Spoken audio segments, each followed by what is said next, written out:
Karibu mpendwa msikilizaji na mfuatiliaji wa St. Gaspar Media katika kipindi cha tafakari ya Injili ya siku.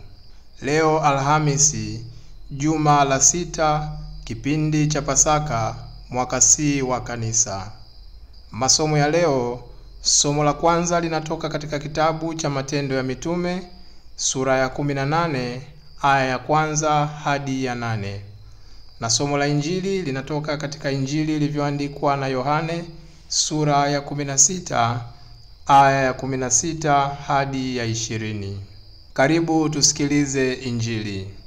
Somo la Injili ilivyoandikwa na Yohane. Siku ile Yesu aliwaambia wanafunzi wake, bado kitambo kidogo nanyi hamnioni, na tena bado kitambo kidogo nanyi mtaniona. Basi baadhi ya wanafunzi wake wakasemezana, neno gani hilo asemalo, bado kitambo kidogo nanyi hamnioni, na tena bado kitambo kidogo nanyi mtaniona? Na hilo kwa sababu naenda zangu kwa Baba? Basi walisema, neno gani hilo asemalo, hilo bado kitambo kidogo? Hatujui asemalo. Yesu alifahamu ya kwamba wanataka kumuuliza, akawaambia, ndilo hilo mnaloulizana, ya kuwa nalisema, bado kitambo kidogo nanyi hamnioni, na tena bado kitambo kidogo nanyi mtaniona? Amin, amin nawaambia, ninyi mtalia na kuomboleza, bali ulimwengu utafurahi. Ninyi mtahuzunishwa, lakini huzuni yenu itageuka kuwa furaha. Neno la Bwana. Sifa kwako Kristo. Wapendwa katika Kristo, tukiwa tunaendelea kusherehekea kipindi cha Pasaka, ambapo kimsingi tunakumbuka ufufuko wa Bwana wetu Yesu Kristo, katika somo la Injili tulilolisikia hivi punde, tunapata ujumbe unaosema tumaini lisilozima.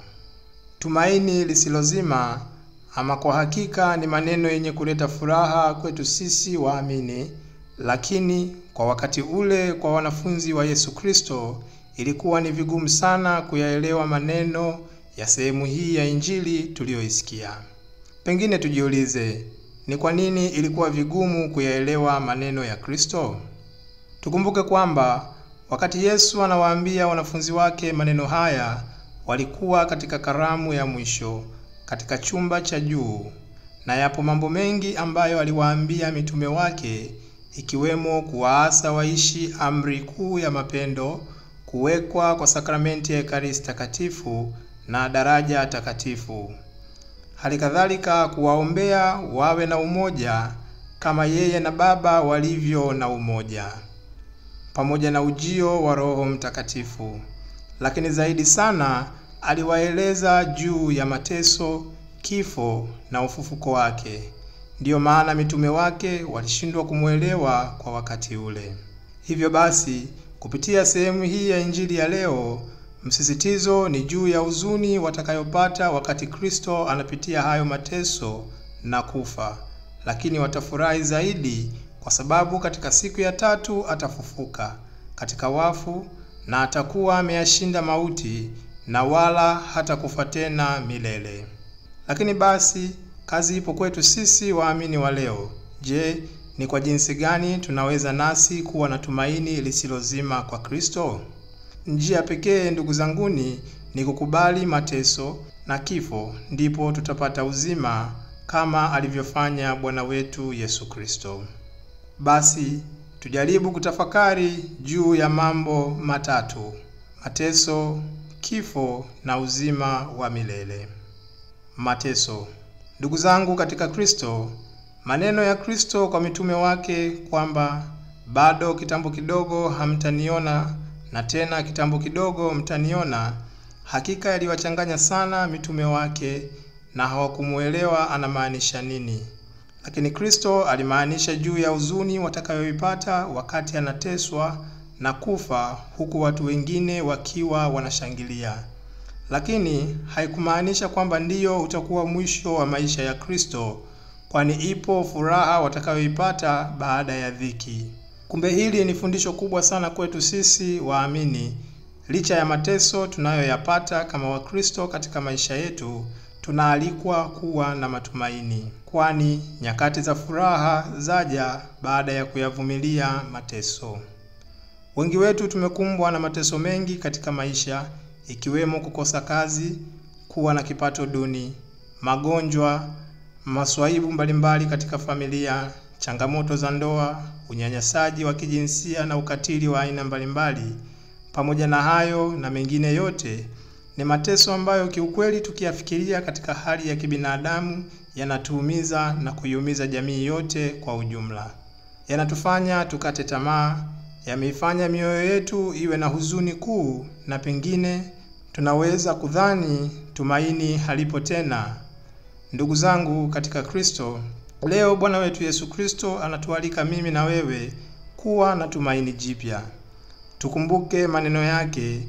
Amesema mateso haya ni ya kitambo kidogo tu. Maana yake ni kwamba hayadumu milele kamwe, kwani ipo furaha na tumaini lisilozima linalokuja mbele yetu.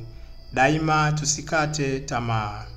Sisi kama wafuasi wa Kristo wa leo, tunatakiwa tusiyakimbie mateso, bali tuombe neema ya Mungu ya kuyavumilia na kuyapokea kwa imani thabiti, kama Kristo alivyokubali mateso na kufa msalabani. Jambo la pili ni kifo. Wapendwa katika Kristo, baada ya mateso makali aliyoyapata Yesu Kristo, alikufa msalabani kwa ajili ya dhambi zetu mimi na wewe. Ni kwa sababu ya upendo usio na kifani, Kristo alikufa msalabani kwa ajili ya dhambi za mwanadamu. Kristo anayeweka roho yake mikononi mwa Baba yake wa mbinguni, na anakubali kujitoa mzima bila kujibakiza katika hali yoyote ile. Tendo la Kristo kufa msalabani kwa ajili ya dhambi zetu linatukumbusha kuwa sisi kama wafuasi wake tunapaswa kuiga mfano wa Kristo, sio kwa njia ya kufa kimwili, la hasha, bali kwa njia ya kukubali kufa katika kutenda na kuiacha dhambi.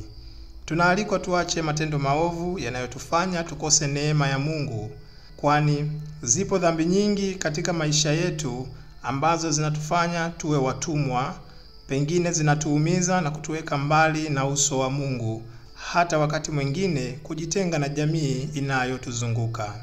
Leo hii Kristo anatualika mimi na wewe tuweze kuziacha dhambi hizo na kumrudia yeye aliyetumaini la kweli na faraja ya kweli katika maisha yetu ya kila siku. Jambo la tatu, ndugu zanguni, ni juu ya uzima wa milele. Wapendwa ndugu zangu katika Kristo, kama Yesu Kristo asingalifufuka kutoka wafu, matumaini yetu yangekuwa ni sawa na bure. Rejea waraka wa kwanza wa Mtume Paulo kwa Wakorinto sura ya 15 aya ya 14. Mimi na wewe tuna matumaini kwa sababu Kristo ameyashinda mauti. Hakika ndiyo maana aliwaambia mitume wake kuwa baada ya kitambo kidogo watamuona tena. Kutokana na ukweli wa maneno ya Kristo, ndiyo maana leo katika maandiko matakatifu tunapata ujumbe unaotuambia kuwa lipo tumaini lisilozimika, ambalo ni kuurithi tena uzima wa milele. Tukumbuke kwamba mwaka huu ni mwaka wa jubilei katika kanisa, na kanisa linatutaka tuwe mahujaji wa matumaini. Nini maana ya tumaini? Ni kuwa na matarajio ya mambo mazuri yajayo. Kumbe basi tunapaswa kuwa vyombo vya matumaini. Mwanadamu ameumbwa kwa ajili ya wengine na sio kwa ajili yake. Tunatakiwa tuwape matumaini ya kweli ndugu wanaotuzunguka. Tunaalikwa kuwa vyombo vya matumaini kwa wengine, na kamwe tusiwe sababu kwa watu wengine kukata tamaa. Yafuatayo ni mambo 5 ambayo yatatusaidia ili tuweze kuwa vyombo vya matumaini. Kwanza kabisa, tuwe watu walio wema na wenye matashi mema. Pili, tuwe watu walio wanyofu. 3, tuwe watu watiifu. 4, tuwe watu wanaojali na kuhisi shida za wengine.